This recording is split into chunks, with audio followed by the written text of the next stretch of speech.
Hey y'all, it's Caitlin with Seeds of Faith Nutrition, and today we're going to make sourdough bread. So why would you want to make sourdough bread? Well, people have been making it for thousands of years, including during biblical times. If you think about it, you couldn't go to the store and just buy, powdered dry yeast, so you had to capture wild yeast, and so this is a way that you can naturally capture wild yeast to make leavened bread. It also has numerous health benefits, such as being able to be digested more easily. It has a lower gluten content for those who might be more sensitive to gluten. It increases nutrient absorption. It's a prebiotic, so it feeds the good, beneficial bacteria in your gut. And it's just a really fun, traditional art of fermentation to do in your kitchen. So let's get started. So all you're going to need is 3 ingredients. You need flour, water, and salt to make a basic loaf. And of course, I've got my fed sourdough starter here that's also made of flour and water. This one was started from scratch. So if you don't know the process, I can surely get a video out here about how to start a starter. And I am doing a local class, which is what I'm posting this video for, so that the people who come to that class are able to learn sourdough bread. But of course, if anybody else wants to learn, I can surely make a video on how to start a starter. So I'm going to start out with mixing the starter, water, and salt together because you want those to all get mixed up before you add the flour in. So I'm just going to add 1/4 cup of starter.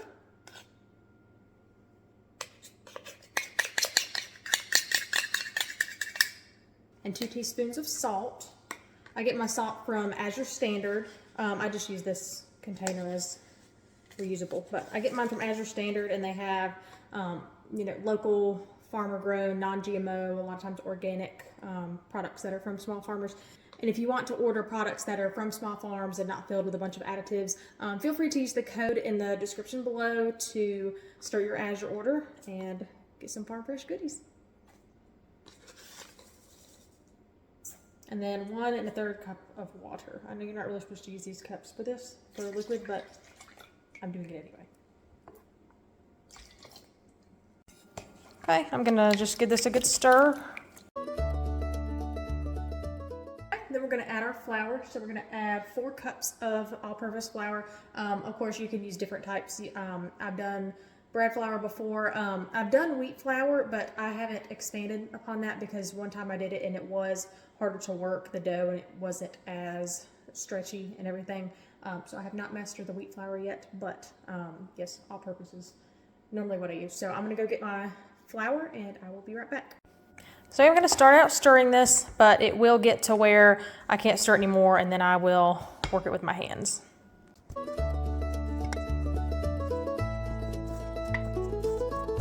As you can see, the dough is kind of getting shaggy and into form, so I'm just going to go ahead and start working it with my hands and be back in a bit. All right, and this is what it looks like at the end of a little bit of shaping. And I'm going to let it rest for 1 hour, so I just put it on my counter right here.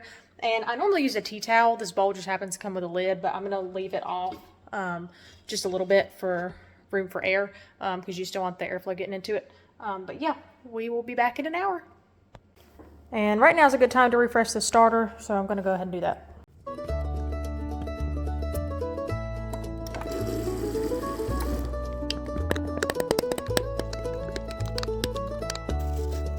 And if you're enjoying this video, make sure to click the like and subscribe buttons below for more videos on homesteading, homemaking, and nutrition tips to help you start truly thriving. Okay, so it's been about an hour. So what I'm going to do now is I'm going to do a set of stretch and folds. So what this is basically you take it 4 times from each corner and you kind of pull it up and put it on the top, and then you would rotate it. So I'll try to show you that from a different angle.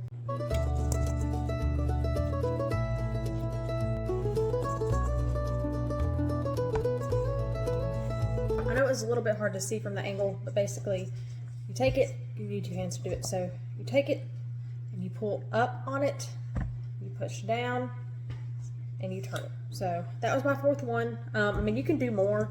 So, I mean, I like to get it, kind of into a little ball shape. And it'll just look like that. From here, if you want to, you can leave it another 30 minutes and then do another set of stretch and folds. It'll just make sure it's more, elastic for when you want to work it and everything. I'm just going to stick with this one set of stretch and folds. So if you are baking it in the oven, in a Dutch oven, you actually don't have to shape it, so you can just leave it like this. You probably want to shape it more into like a ball, but you've probably seen the sourdough breads that people will make. They might do scoring on it, or they might make pretty leaves or things like that. So you could leave it like this and just bake it in the oven, in a Dutch oven, in a circle. But I don't have a Dutch oven right now that I can use in the oven. So what I'm going to do is I'm just going to shape the loaf as if I were putting it to a bread pan, and I'm going to let it rise overnight in a bread pan versus letting it rise in a circle like this. And so I'm going to grease my pan using butter. I prefer to do this over olive oil because if you use olive oil, it can tend to kind of seep into the bread and make it a little bit more soggy. You can use it if you don't have butter on hand, but this is just what I prefer. So I'm going to go ahead and grease this up. And what I'll do now is I'm going to take this and put it on the counter and make sure it's kind of into a ball shape so it's equal when you roll it out. But I'm kind of going to roll it out into a rectangle shape, and then we'll fold it.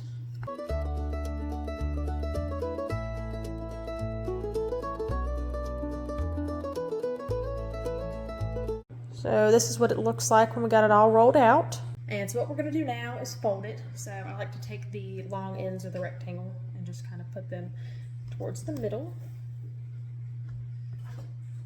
And then kind of take these top ones and tuck them in. And then it takes a little bit of holding it to get it quickly flipped. But I'm going to kind of hold it in place, quickly flip it, and then put it into the bread pan, kind of like a baby in a bassinet. And yeah, you will just leave this overnight. So you'll put a tea towel over top of it, preferably your kitchen towel, whatever. And you just put that. And I like to let it rise. Let's see, it's about 8:30 at night. I like to let it rise 10 hours probably minimum, and it is kind of colder right now in our kitchen, so I might would let it go a little bit longer. But yes, I will set this on the counter and we will see it in the morning. And I do like to mention you can bake according to your schedule. So sourdough does require a little bit of planning ahead, but it is 100% worth it. So I'm doing the stretch and folds and the mixing the dough at night, and I'm going to bake in the morning. So if that doesn't work for you, what you could do is, do your stretch and folds and mixing in the morning and then bake in the evening. It really just depends, pick a day where maybe you don't have a whole lot going on. And of course, there are different sourdough schedules. I know it sounds silly to have a schedule for baking. It sounds strenuous, but I promise you, once you get into it, it is something that, I don't want to say it'll become second nature, but you'll just love it so much that a schedule does not feel like something you adhere to. It's like, oh, I get to go stretch and fold my sourdough.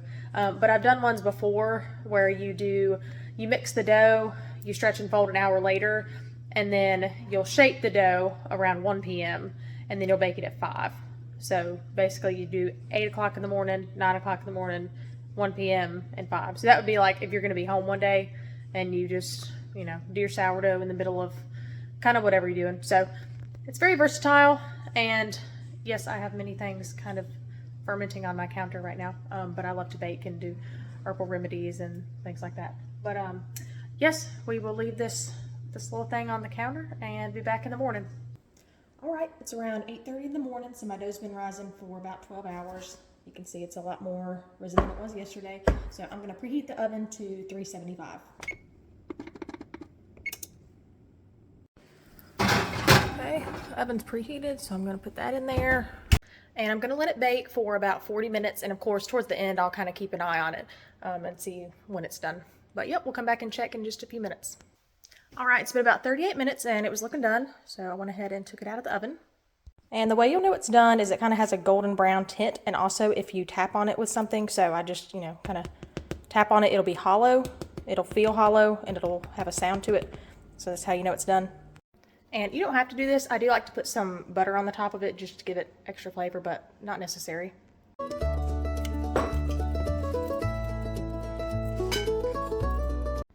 I do recommend, if you don't eat this within about 3 days, just to slice it with a bread knife, into slices as you would normally eat it, and just put it in the freezer, because sourdough freezes very, very well, and you can put it in the toaster and it's just as good as new. So this just prevents it getting stale or, any potential mold or anything, because homemade bread does go, does go bad faster than the store-bought, obviously, because it doesn't have the preservatives and everything. But it is super worth it. And like I said, put it in the freezer if you don't eat it within about, 3 to 4 days, I say. But yeah. And that is how you make sourdough bread. And of course, there are numerous ways to make sourdough bread, different types, different dishes, different, different breads, different, you can make rolls, cinnamon rolls, honey wheat bread, cinnamon roll bread. You can really make anything you want. So feel free to be creative. And if you need more baking schedules or just references, I do like the Little Spoon Farm blog. I get a lot of my recipes from her, so I'll put that in the description below. But thanks for joining me to learn this traditional art of baking and kitchen skill. I hope to see you next time. Bye.